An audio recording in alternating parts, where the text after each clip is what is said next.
Okay, so a quick introduction of the panel and of what we are going to speak about. So, to my extreme left, we have Mr. Dua, who is a veteran in the tower space. In fact, I would almost say TR Dua is tower, whatever Dua. Does that make sense? Yeah, from Taipa. And then we have Secretary Gupta, who is from TRAI, and oh my God, it was really brilliant speaking to you just before this panel. I would say that your understanding of the pains of the industry and what needs to be done, for the country really comes out, both in its passion and content. To my right is Balaji. Balaji, we've got to make it happen, man. The TSPs who are going to they are the dream catchers for us. And so as we dare to dream, the TSPs make it happen. So thank you, Balaji, for being here. And on the extreme right is Sanjeev Vedekar. He comes from Sterlite Technologies and is quite a veteran in large-scale deployments of networks, huge history. I think 30, 35 years, I'm not sure when I should stop saying that, but really knee deep into how infrastructure is rolled out. So we have a very exciting panel only because we have the service industry, the tower industry, the optical fiber and end-to-end network deployment industry, and then we have the government. So thank you so much for being here. And we're going to speak about a topic that I feel is where the rubber meets the road, ease of business. Ease of business is what I think the TSPs have been fighting for the longest period of time. Mr. Dua, I really believe that ROW and you kind of go together. In every discussion, that's one thing that comes up. And then Sanjeev out here is doing so many large-scale government deployments, and he has a lot to talk about. So we will touch upon ease of business questions with the industry first, and so then I'll come back to you, because then I think you will get a complete perspective. You already know it, but and we'll have a lot to answer then for us. So thank you so much. I would love it if the panel is full of heavy debates, and I would be very excited if people from the audience actually raise a hand and make us sweat here, right? Okay, first question, and let's start with the easy ones for them here, right? So the first question is very simple. What are your top 3 priorities as far as ease of business is concerned? Let's start with the licensees, right? So what are your issues, Balaji, as far as ease of business is concerned? Top 3 priorities, keep it really short.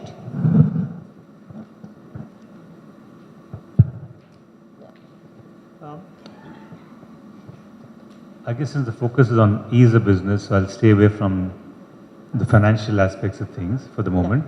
But it is kind of linked. For the vision that the government has set, even now in the new policy that's come out, TR had given very good recommendations. DOT had a consultation, came up with the whole policy. I'm sure that's been discussed in the earlier panel. But fundamentally what it requires is a significant amount of investment and investable surpluses.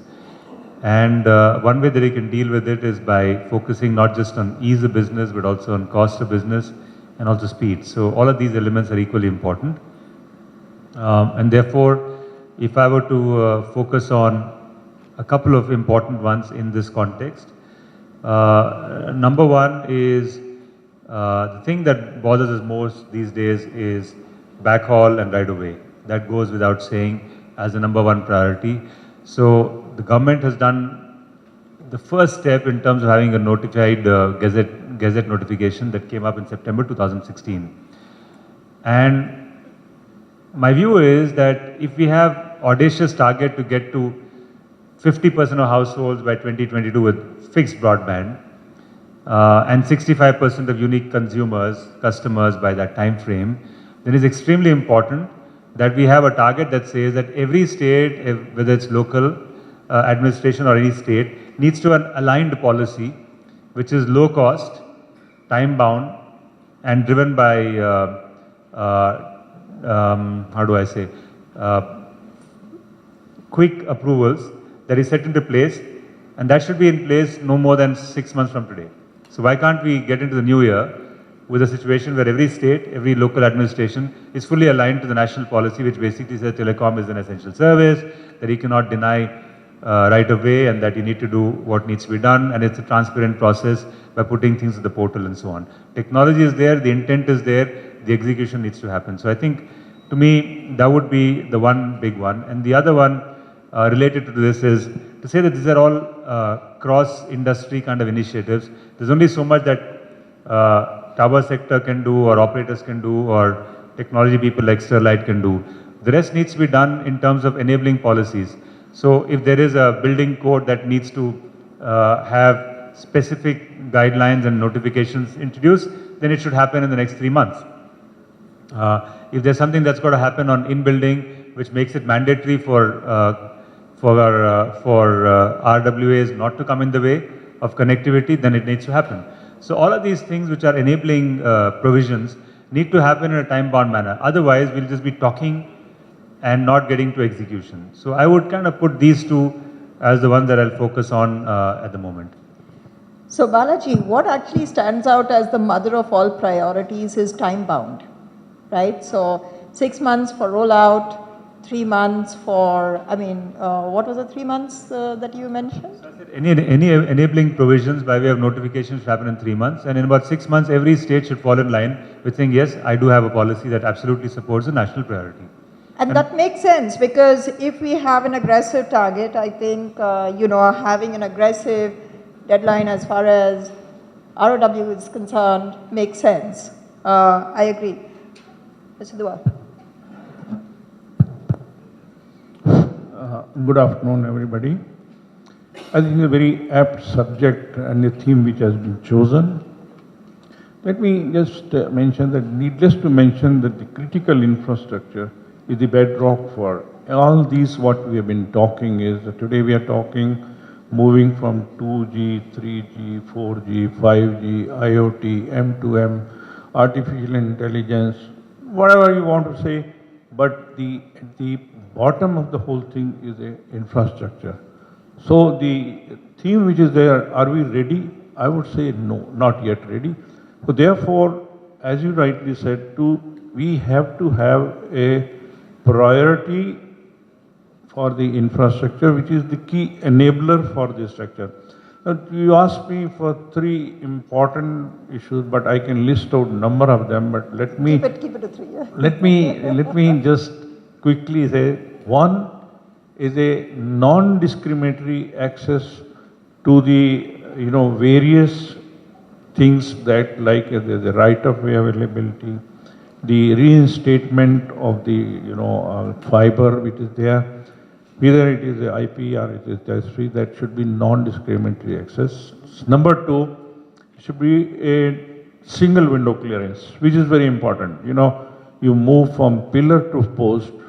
We used to move, not only that, which is only recently, we used to move almost 20 odd agencies for getting a SACFA clearance. Thanks to TRI, thanks to the policymakers, now they have just reduced it to 4.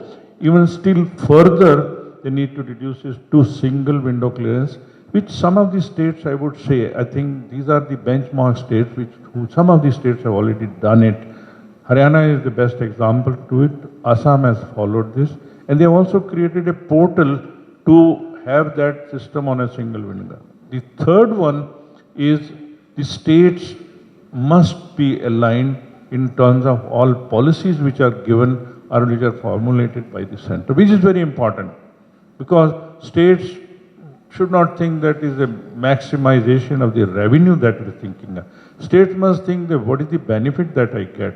You have number of states, cities which have been labeled as smart cities. Come to think of, they're just namely 3 or 4 cities today, which are also not fully digitalized as smart city. So therefore, it is important the states must align with the central policy, which will make ease of doing business. That is all for the time being. I have a few more issues which I'll handle. And Thank you we'll so get much. back. Thank you, thank you. So what is coming across is that the center-state issues are, standing out as really the main elephant in the room of sorts. Sanjeev, talking about states, what is your view? So I think I want to first take this opportunity to really commend the fantastic NDCP policy that has come in. I think this is going to propel huge growth for the country. I'm very sure about it. Now only one thing which is very important is when we want to go to 10 Mbps to every customer, I think it is going to happen at two different layers. One which is happening definitely from operators, and they are going to grow from 4G now and to 5G and further future into it, whatever comes on. The second part which is also happening, which is more towards the rural part of it, is happening through BharatNet. Similarly, there are a lot of activities which are happening through the defense networks and smart cities. So these are actually two parallel activities, parallel streams that are moving up. Today I am going to more talk about the second stream. Now this second stream, operators definitely have their own business cases, their own requirements for which they are building the networks. The second part requires actually a complete ecosystem that starts from large vendors who can really manage such large projects. And at the end of it are the small entrepreneurs who are going to manage those machines which are going to be actually doing the work in the field. To my mind, ease of business talks about making these complete ecosystem extremely viable and to ensure that it attracts the right talent into it. If that can happen, that is where this whole growth will be fueled to build these networks. So if you ask for priorities, I think very clear priorities are a very, very simplified and standardized approval process that starts right from ROWs to award of the contracts to end of it. And the second is a completely streamlined process for the work certifications and the payments. This will make the whole projects viable for the right companies to come in and build this dream which has been visioned into the NDCP for us.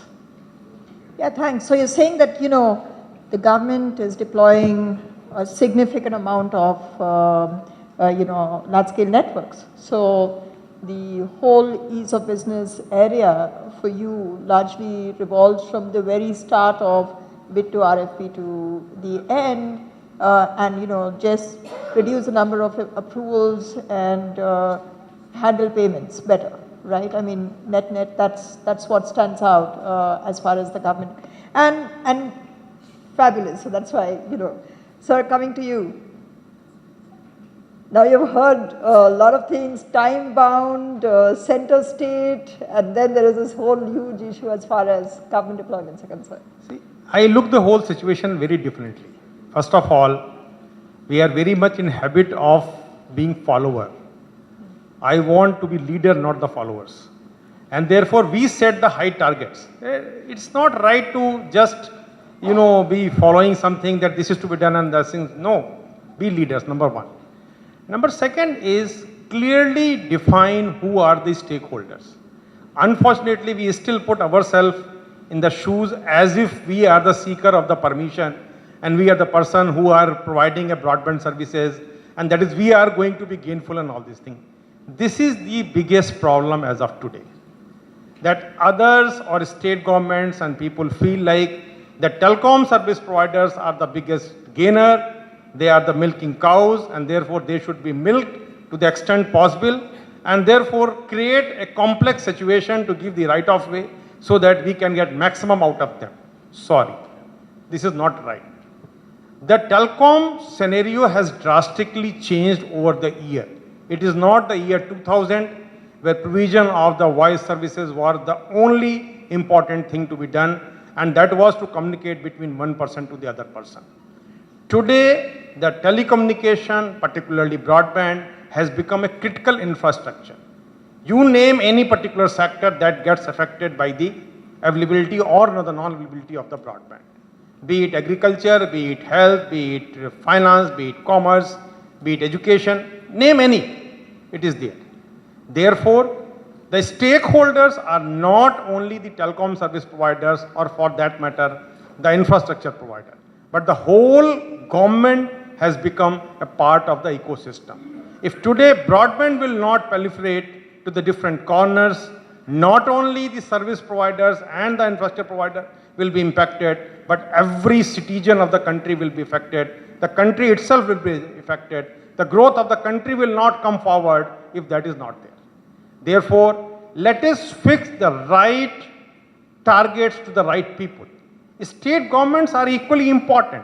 Why don't you put some sort of measurement that how beautifully you are coming forward to give the right of way you want to develop? Because who is going to be gainful out of that? If the broadband is there, if your customers are gainful about it, the state will proliferate, the state will gain. And therefore, the right type of monitoring mechanism has to be put there. Monitor the connectivity index of the state and say, this is the best state which gives the right of way, and that is how we are having maximum broadband. Why only right of way? There is a need to have duct in each city. We don't have time where we can wait for 5 years to be ready for the duct laying and all these things. The structure has to be created. The building laws has to be modified. Now it is not possible to broadcast from outside of the building and give the best quality of the internet access and the services to the consumers which are living in a house which is guarded by three walls. We cannot penetrate through that particular area. So all these things has to be done. Now for this, what is important? What broadband will do to the consumers, and let state governments understand that this is very important thing to be done if they want to really provide the good services and good facilities to their citizens. If that is there, today why the political agenda is that I will provide electricity in these many villages, I will provide road, I will provide water. Anybody you have seen telling I will provide you broadband or telecom? Because they don't understand that what changes can be brought. None of the three things are able to give you a GDP growth rate of about 6 to 8% by providing double of the broadband as it can give. The only problem is that we are not able to communicate right message and the potential of this which can be done so that they can change their policies and they can give you better things. So I will talk much more once my turn comes. For this turn, this is sufficient. Sir, thank you so much. So you feel our pain clearly, and so it's like we are, all of us sitting here have got concerns with the states. We should have had someone from the state here, right? But that's, so CII, I recommend that for next time we have an ease of business panel, let's get someone from the states. But you made some very valuable comments that it's really to do with awareness, right? And the secretary mentioned that there's going to be a workshop with the states around May 15th. And we are all hoping that something good comes out of that. And of course, the industry also will continue to engage closely with the states to increase awareness. And I think that TRAI has come out with an ease of business paper. I think it's time for version 2.0 that goes full frontal on all areas that we discussed about today, right? Now, I want to talk about something. Let's kind of move from the challenges we have faced to any best practices that we have seen as far as ROW is concerned. Sanjeev, you just spoke a little, before this, you spoke about something that you liked about some state. Yeah. Please. Absolutely. There are some very good recent developments that has happened in some of the states. I would like to give this example of Maharashtra-net. Maharashtra, as a part of BharatNet, Maharashtra-net has come out with their own tenders, and they are almost in the verge of finalization. They have made a lot of things very, very simple and this will straight away impact the good speed that they want to deploy all their Wi-Fi across right up to the Gram Panchayats. The first thing they have done is, for all state routes, the ROW now, there is no permission that is required. It's only intimation that is to be given to the government 7 days in advance when you want to start the work there. Now, this is one of the best practices adopted in many, many countries, where some of the countries there are even toll-free numbers, where you have to just inform 7 days in advance that you want to start the work. I think on the same lines, here Maharashtra.net has tried to make it very, very simple for it. They have done something good, partially maybe not as good as this, in terms of the work certification and the payment part also. But I think one important part that they are not able to solve is when it comes to between center and the state relationships. Like there are a lot of areas where the permissions are required from central agencies, which is what they have not been able to address. To my mind, when we talk about this ROW, I think it is very important and pertinent to talk it holistically. Because if you go to any state, for example, almost 15 to 20% lies into the central areas, like national highways, forests, and many of such areas. So if we can really see it holistically and adopt some of the mechanisms, I think for states, I can any day vouch that the Maharashtra.net policy is something that should be standardized and applied across the country for all the states. And to my understanding, there are few states like Chhattisgarh and Andhra Pradesh, we are also trying to replicate it and trying to imbibe a lot of good things that Maharashtra.net has done. Thanks, Sanjeev. Actually, before I come to you, Balaji, sir, so the center ROW is a little bit of a challenge. What are your thoughts on that?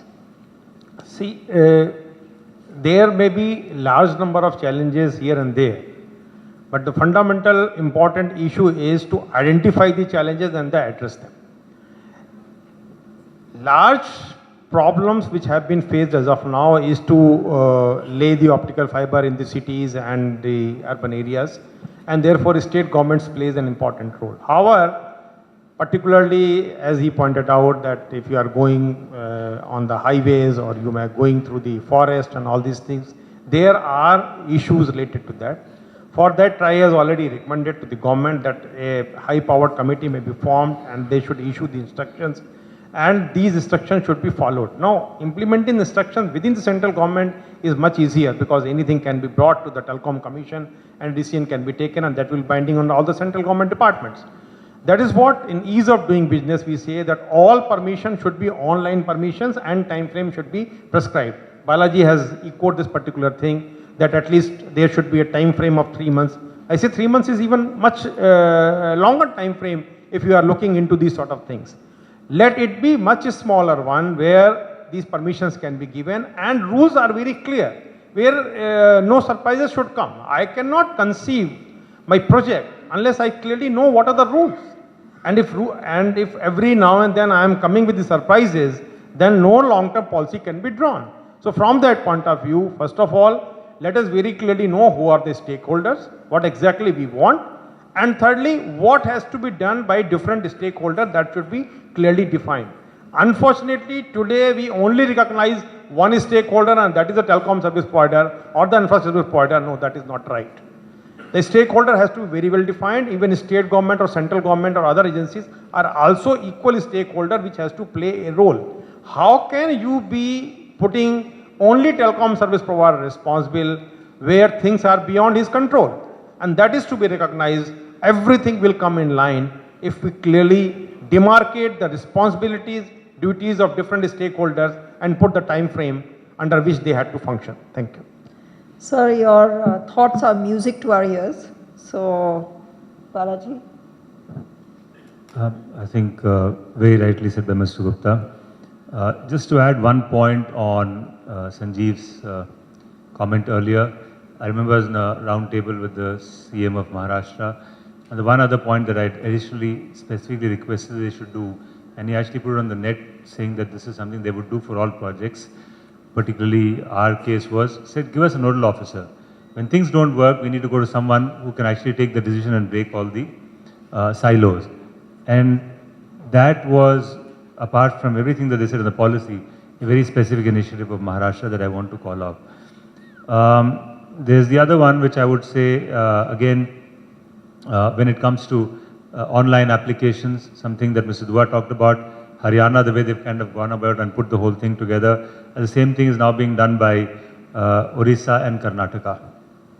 Another example that I like to pick up is a specific directive that was given by the Chief Secretary of Rajasthan. The same thing is now being done in Odisha, which is to say local administrations, local authorities being told, if this is the rule, you need to follow it. There is no interpretation of the same. So not only is it that there needs to be a notified infrastructure policy, but they're also kind of taking proactive steps in order to tell the local administration that there is no leeway possible.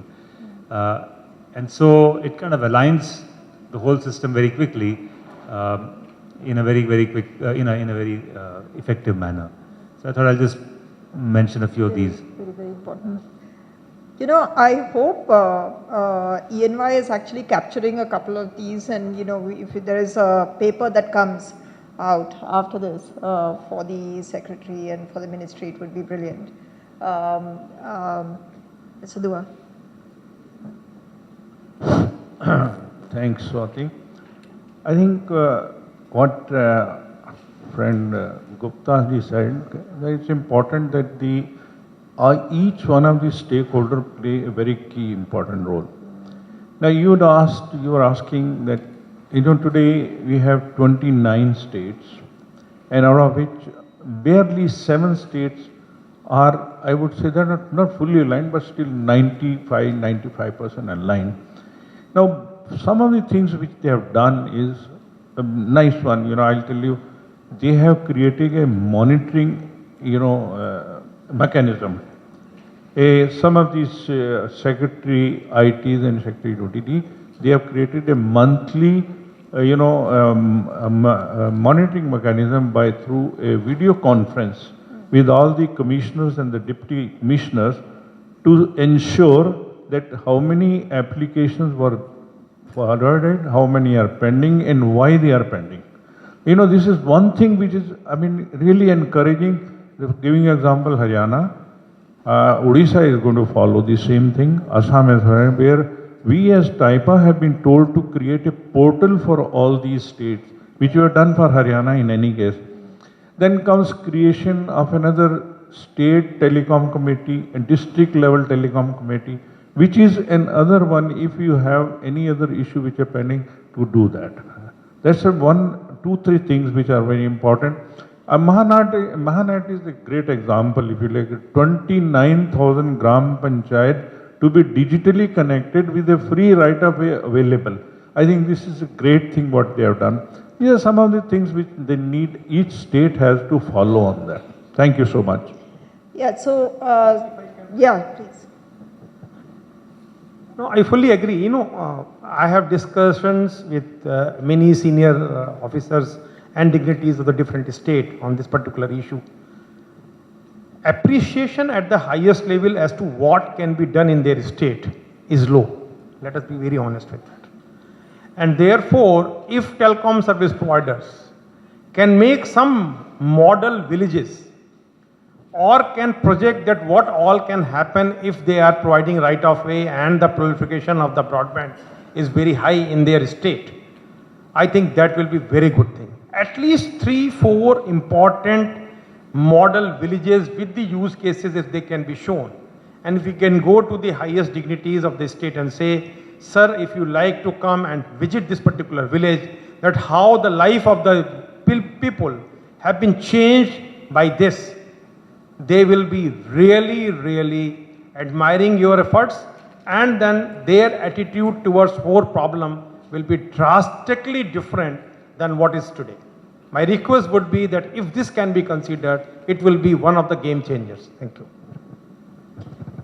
Great, so we'll park that, and Balaji, you've heard it. So, but now, so we're done with ROW and the permission. So the government has given the permissions. Now it is time to look at large-scale deployments, and let's address operational ease of business issues. So when there are deployments, you face enough and more problems, ROW being one of them, a big one and one of them. Let me actually go to Sanjeev on this because I think you have also in the past shared that this is one area that is very big for you. Government deployments. Today, in the morning when Secretary Telecom was giving her talk, I think one very important point she made, and that was her first point. She said that now it is the time for a generation shift. And the first thing she talked about is conversion from physical to digital. I think this is something we need to completely implement in whole of our working mechanism. Today, most of the places when we go and deploy the systems into the field, still it goes into a huge paperwork, and that is one of the biggest detrimental aspect, if I can call it, one single largest. I think what is required is completely get into a automated and digitized systems that need to be built. Now these are some of the things that are required. Today we are going for licensing, the driving licenses are being automated, passports are being automated. But I think this is something where we are building the foundation of digital India. I think that is one thing which needs to be done on the topmost priority.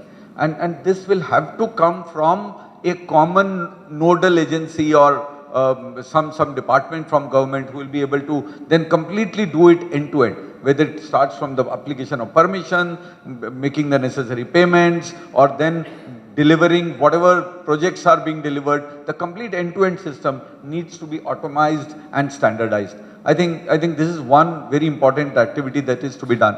And second, for ease of business, I believe that today also various states are coming out with their RFPs based on their own consultation process. I know they all have some extremely good aspects into it. But if that again can be standardized and put in the form of a template wherein right from the creation of the RFPs to the complete end point, I think if that can be standardized and deployed in the digital form, I think these two exercises, if can be done, that will give a big fillip to the whole ease of business aspect of it. Yeah, so you're saying predictability where the time actually gets crunched because of very simple,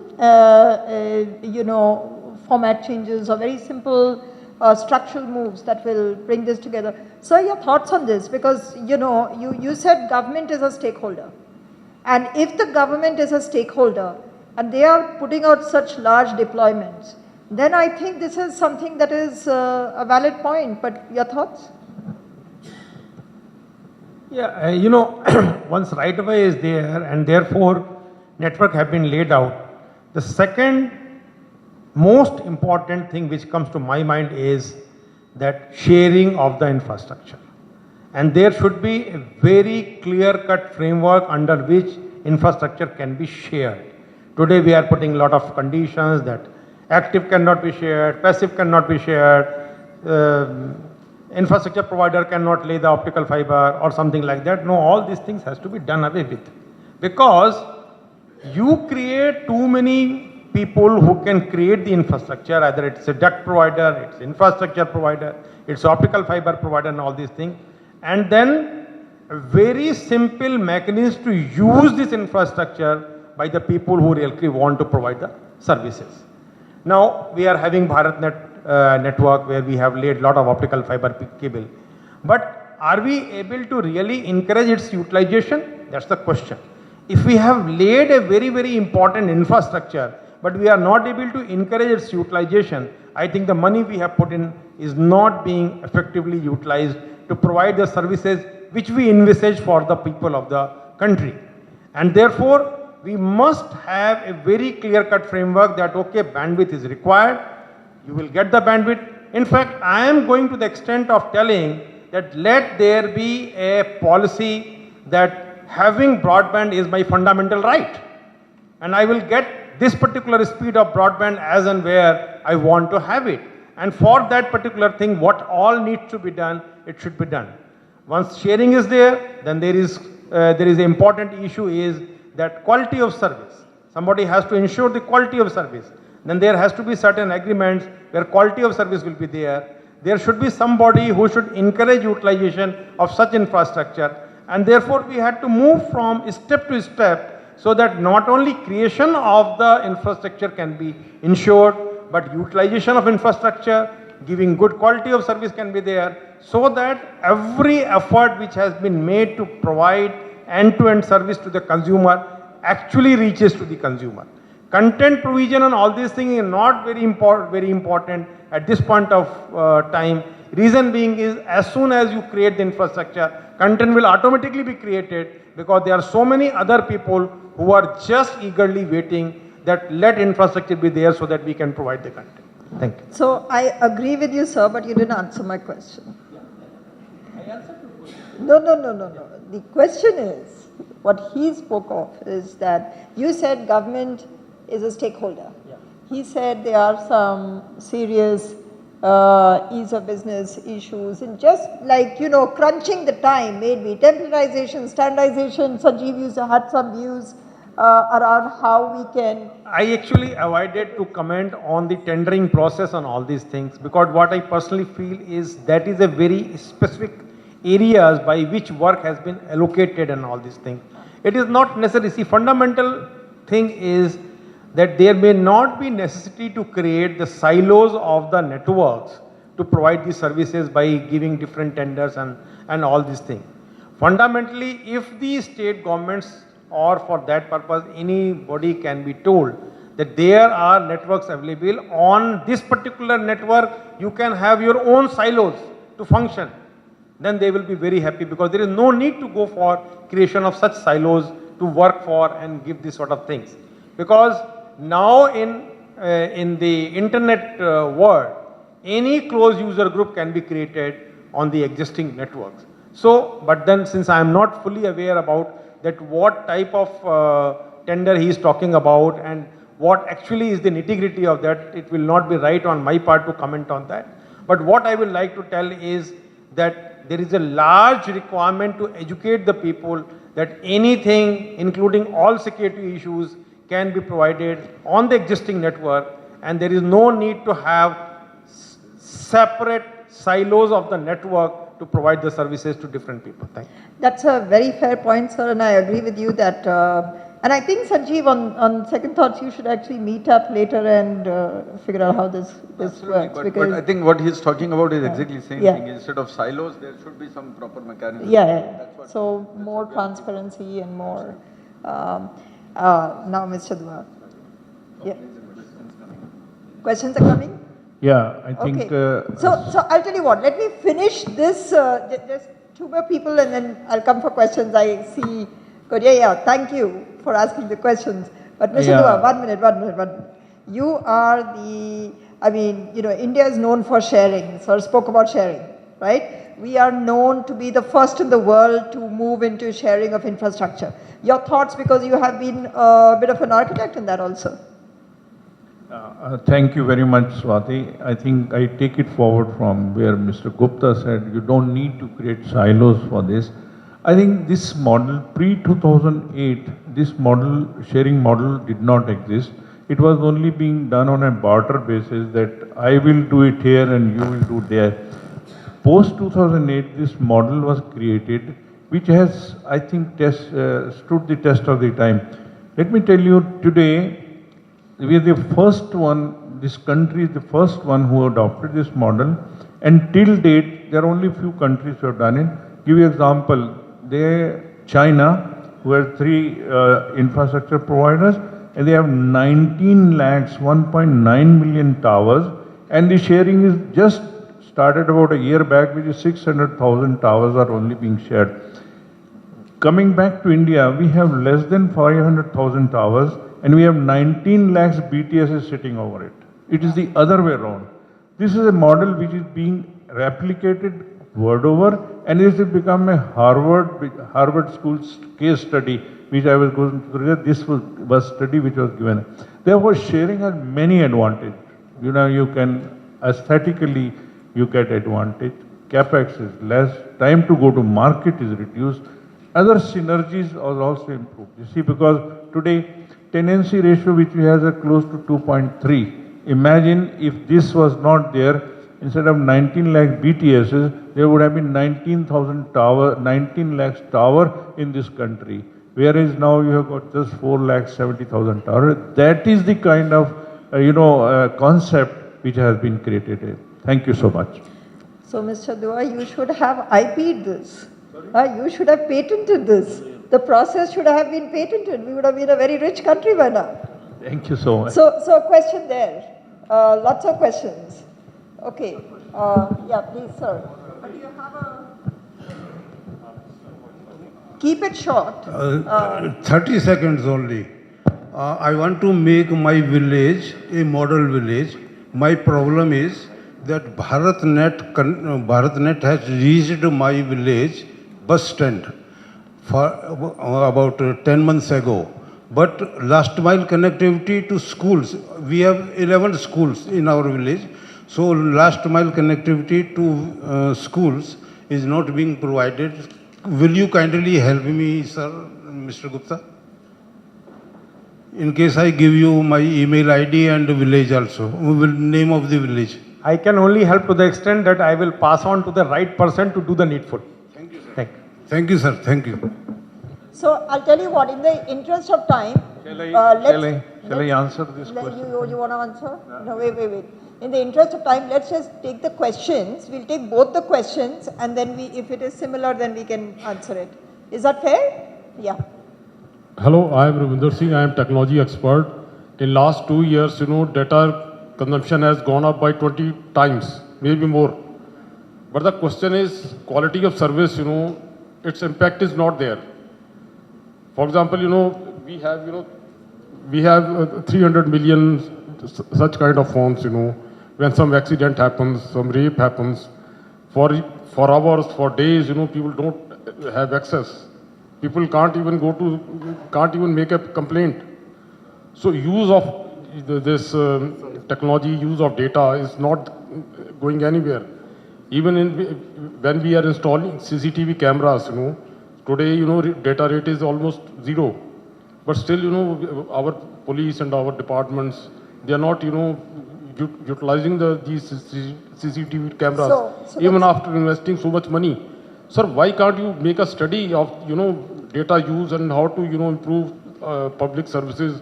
In CGHS, we still have to wait for 1 hour to get, token and get the appointment. Such things are not moving. Sir, it is 2 years and you should be focusing on providing services to the people rather than spreading, 5G, 6G, 10G.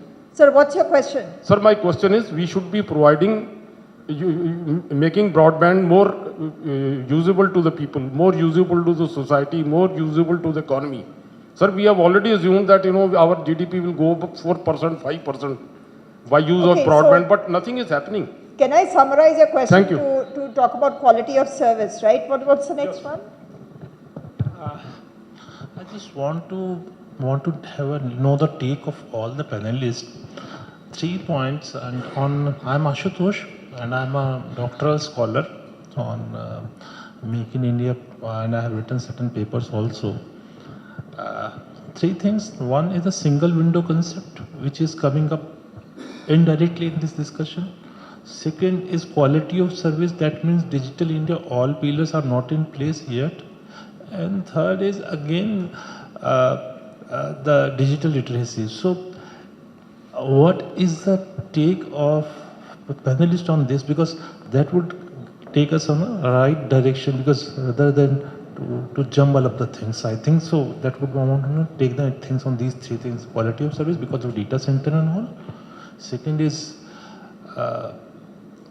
what I talk about. So you said single window clearance, quality of service, and digital literacy. Is that fair? Yes. Good. So we have 2 questions, and we have 1 more question coming. I hope the question is on ease of business. That would be brilliant. I am R.B. Love from RB International. In fact, my question was on the security part of the network Okay. and how the security has been ensured to have more confidence in the services likely to be provided, and what kind of security at individual level and institutional level will be available for industry. And that's one basic concern which I would like to ask the panelists. Super. So I'll open this up to the panel here. A couple of things, of course, I wanted to share is that Interestingly, all these areas have been touched upon in the new NDCP. It has been touched upon as the intent, of course, of coverage. Secure India is a very big area. Single window clearance, quality of service, digital literacy is all touched upon. But open to the panel, who would like to take this up? Do you want to, Balaji, on quality of service to start with? Let me pick up security because that's an important one. Yeah.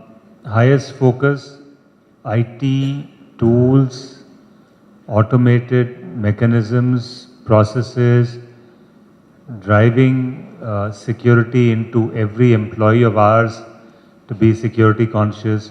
Many, many things as institutions, as individuals, we're doing to raise awareness, capacity, and ability to deal with the issues of security, because privacy of data, information of people is paramount. That's how brands are built. That's how we as, for example, if I'm saying Vodafone has built this across nations, and that's what we pride ourselves in doing right. Besides, of course, there are fortunately a lot of support that we get from government because there are CERT and other organizations that are also kind of looking at this aspect. And there is a fair amount of collaboration between industry and the government on initiatives relating to that. I just thought I'll just put that. Itself is a long discussion. We can have an offline conversation on it.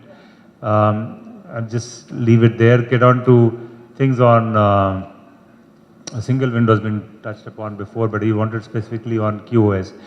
I think the implementation of favorable policies is where some of those issues of QoS can go away. In one dimension, even till recently, there are issues at local administration level, even in Delhi. Forget about far away, far-flung places. Sealing drives, getting municipalities onboarded, NDMCs sometimes take a long time to process applications. Those kind of things are practical problems that unless there is everything that was talked about in the last 45 minutes on the panel are done, you can't deal with it. So I thought that's one important point that I would mention. And the second, it's just not digital literacy, but it's also an acceptance of each one of us to say that if we want coverage, then we need to have towers. The two go hand in hand. If the government says that India has emission levels of towers and electronics at 1/10 the global standards, then the debate ought to end there.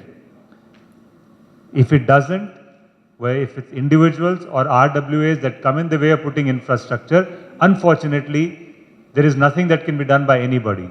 For a company like ours, which is the largest FDI investor in the entire country, across sectors, $45 billion, it is inconceivable that we cannot put $100 million extra to get gold-plated service for our consumers. It hurts and pains our heart.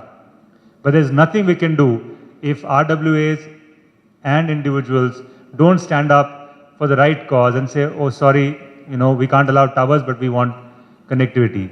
Private conversations with regulators and government saying, you know what, at some stage, let those colonies actually suffer with blackouts, if that's the way they'll understand. I'm not saying that's the right approach, but that's the kind of frustration sometimes we face, because having spent $40–50 billion to be stuck for $200 million that will make that a gold-plated network and not being able to get there is equally important from digital literacy, not just the other part of the application that was touched upon. One thing, excuse me. Sorry.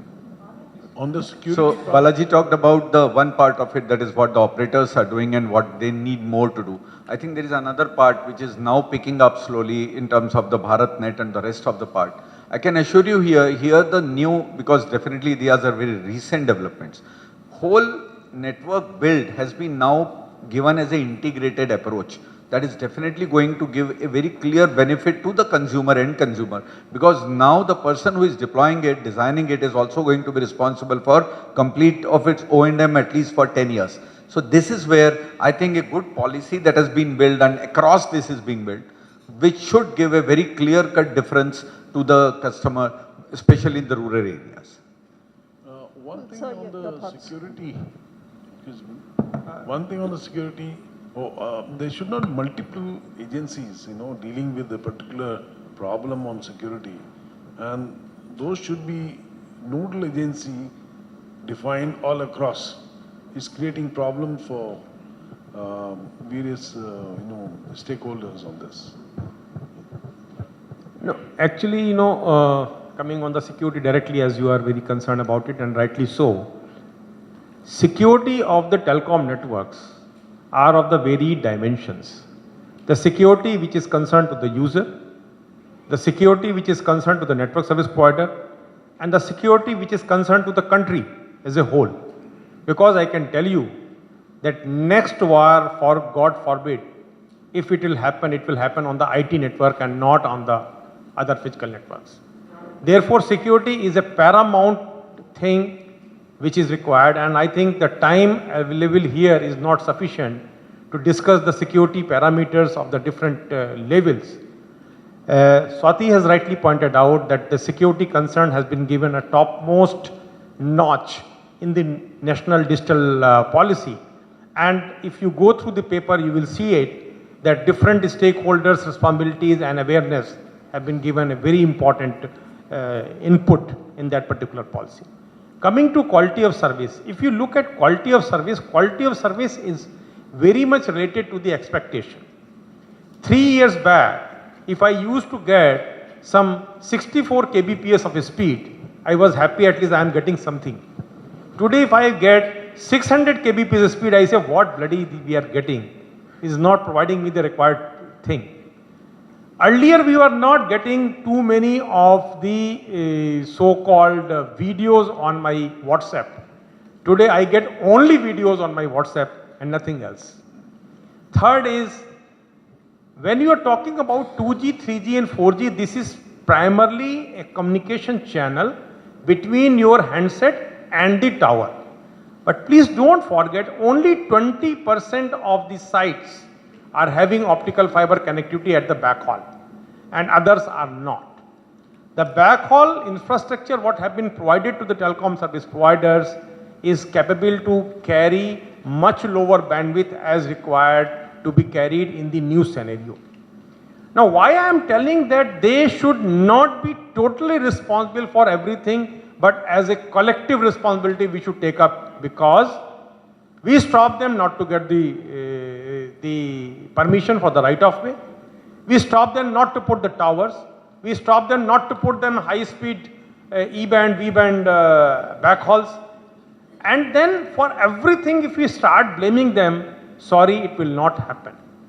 Therefore, let us identify the right stakeholders and give the responsibility to the right person as to what is to be done.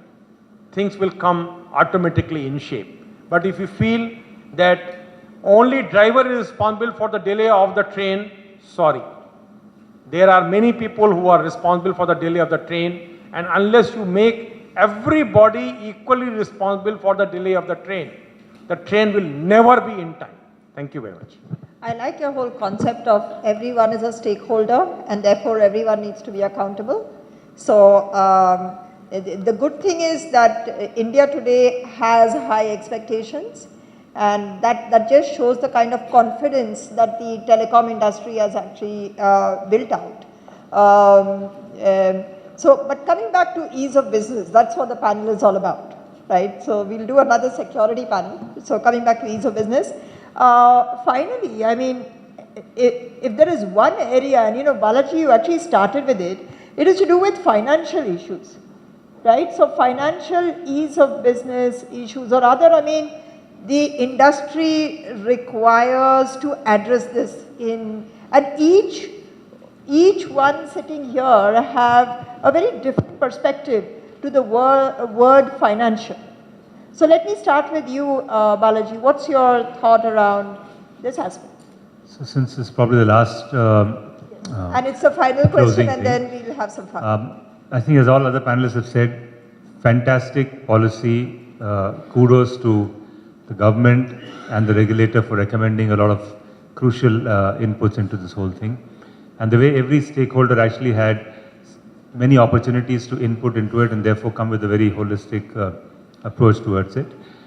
It does talk about specifically the financial viability of networks, operators, this whole business to be not looked at as a cash cow, but as an enabler for Digital India and for the larger good of the country and the citizens. And so it is therefore a stated and also an implicit acknowledgement that something needs to be done to change it. If it's rationalization of tariffs, to kind of make sure that it's in line like the GST where input credits are given up the value chain, that needs to happen. If you've now moved to market-driven purchase of spectrum, there is no reason why you should be contributing license fee or spectrum usage charges except for administrative purposes. And so if there is money still left in the consolidated fund collected from earlier years on USO, then till the utilization of that gets over, not to burden the sector further, whether it's sector A as the operator or the infrastructure provider or the devices player, doesn't matter. Anything and everything that actually is done in order to improve the velocity of business, in order to make investable surpluses enhanced, even if it is for 3 to 5 years, till the railroad, so to say, of the digital economy is laid, it would go a very, very long way, in my view, in resolving issues here. So Balaji, a lot lies on the shoulders of the service providers. So your financial health clearly is very critical for all our expectation and the progress of the country, right? Any more thoughts? No, I think you said it right. Therefore, the fact that the government has acknowledged it is fantastic. We're hopeful that in the coming months, things will happen that will actually translate that policy into actions. So very hopeful and looking forward to that. So the other stakeholder who is actually helping in building our dreams is really the government, right? So maybe the smart cities or the BharatNet or the so many other things. We spoke about it earlier. So I just love this whole thing about government as stakeholders. So I'm going on pushing that now. So Sanjeev, your thoughts as far as this aspect is concerned? I believe what Mr. Gupta talked about, that if every stakeholder can really take that responsibility and that goes right up to the last leg of it, I think that's one thing that can really do the magic here. That if whether it is for operators or it is for large projects, for defense or anybody, if we can in a way indemnify, maybe indemnify is a too strong a word, but if we can really isolate and make the respective people accountable and not the rest of the system accountable for it, I think that's one thing that can help big time in terms of managing the cash flows for the companies. And I can tell you, the large projects that we are talking about, a lot of people that are in the whole ecosystem, they are not very large vendors. So cash flow is an extremely important part of them to manage there. Otherwise, they really sink if the payments do not happen in time and they are held responsible for something that is beyond them. So I think that's a more of a life and death question for them. And I think so the cash flow is an extremely important part for managing this. Really this vision to happen, I think that's one thing which is going to be very important. Yeah, so I was actually reading somewhere that, predictable cash flow is actually deterring from high quality companies and the industry, healthy competition, so to say, from coming into the space. So what are your thoughts on predictable cash flow though? You did not, is there anything that you have to say around that? Like what I said, see the large companies, they definitely look for, anybody for that matter, they look for their viability and cash flow becomes the most important part. And what happens is there are a lot of hindrances that happen. And if we do not indemnify those people from what they are not responsible for, like earlier Balaji said, if there are continuous embargoes on buildings or the RWA stop the work, then there will be blackouts over there. So that ends there. But for the projects, when you talk about EPCs and managing the large projects, this slightly changes. The companies become non-viable if at all the payment structures are not ensured, the cash flows are not ensured for them, for the work they do. Interestingly, Saran, I'll come to you for this. Apparently, Australia and US, I was going through the ENY document, and apparently countries like Australia and US have actually picked up a payments policy. And they have put in things like, after 30 days, then there is an interest that goes up, and there's so many things to it. So it looks like this is an issue actually across the world in many ways, and being addressed to ensure that the predictability of cash flow and resources continues. So is there anything, in that space that the government is working on here? It would be fascinating to know if this is one area. No, actually, I am not aware that if government is working on that particular thing where they are giving some sort of funds to the service providers. But there are certain other things which are very, very important. See, this is a very big country where we have got more than 1 billion customers which are providing the services.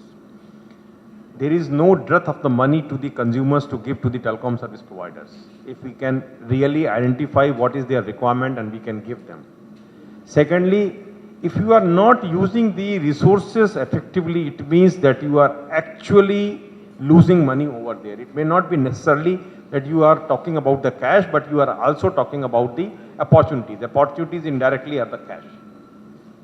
Now, look at this particular thing. If we are having, for example, BharatNet, which is broadband, is going up to the villages, and telecom service providers are not able to use the bandwidth from there to provide to their consumers, or offload from the spectrum, then this is not the right thing. Let us have the best combination of the telecom equipments and the technologies which can do it. We are talking about too much on Wi-Fi. If Wi-Fi hotspots could be there and telecom service provider can use it, combination with the spectrum and the Wi-Fi, they can provide much better services. Now today, as my friend was telling over here, that quality of service is very bad. If we can provide better quality of service, even at a slightly higher cost, nobody is minding to give more money to that. But the issue is that we are not able to provide the right mix of the things which is required by the consumer. And that is why the issue of the finances are coming up. However, if you are really going to provide the right type of services to the people, I don't think there is any problem, and finances of telecom will definitely be very good. I am very confident about it because we are at the verge of data revolutions, and this data revolution is going to give you large amount of money to sustain your services for long time to come. Thank you. So clearly, I think, sir, after this, through the TRAI, we would like to actually share our views around how we can actually aggressively fast track the whole ease of business issues right across permissions to approvals to operational challenges, or for that matter the financial thing. I mean, if you're up to it, we are happy to come and support in building out version 2.0. Yeah, definitely, first stage of our recommendation have been accepted by the government, and we are very happy about it because the problems of getting permission from the WPC, the time frame, SACFA clearances, all these things have been done to great extent. The second thing is where we have recommended that in-building service coverage where access can be given. Now, we are doing too many things and forcing telecom service provider to provide the services in an indirect manner which is not efficient. For example, I am not ensuring that you get the access to the building, but I am telling, okay, give coverage from outside the building. And even if you require 7 towers to be put in, you please put in 7 towers rather than putting 1 tower in the building and provide the service. Now, we have given our recommendations on the in-building service, in-building coverage, and we are hopeful that that is going to be accepted very soon. That will solve problem to great extent. Thirdly, we are talking about the duct which should be taken up by the municipal corporations or the state governments, and that duct should be provided to the service provider as and when it is required so that they can immediately provide the services, which will reduce the money required, as well it will reduce the time to roll out the services. I think with all these things, the future will be very bright. Thank you. Thank you so much. I was just coming to you, yeah. Yeah, we all know that this sector, whether it is a TSP and IP, is a very hugely capital intensive. This one, we talked about cash flows and all. I just want put one thing very straight here, that as a telecom sector, that is TSP, they were given an infrastructure status by the Government of India in 2012, which was very, very laudable step, by which was to make available easy access to the banking, the low rate of interest, ECB, tax holidays. Unfortunately, this has not been implemented, whereas in case of others, I think in case of NHAI, etc., this has been implemented. Therefore, the most important thing is for making available and keeping the health of this sector, the infrastructure status which is granted must be implemented. That is all that I want to address everyone else. Thank you so much. Thank you. And so lunch is, I mean, we all must be feeling very hungry. I've been feeling hungry from the morning. So fiber in food, fiber in the network. I've been saying it only because I'm very hungry. So thank you so much for being so patient. Thank you to the panel. We're going to come up with the documents, so we'll come right into your office again. And thank you for being so kind to be with us. And, you know, we look at you as a custodian for ease of business. And we hope that, you know, together we make this happen quickly. Thank you so much. Okay, one.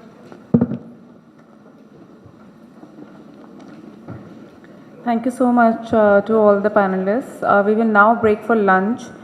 Please be back at 2:45 for the next session.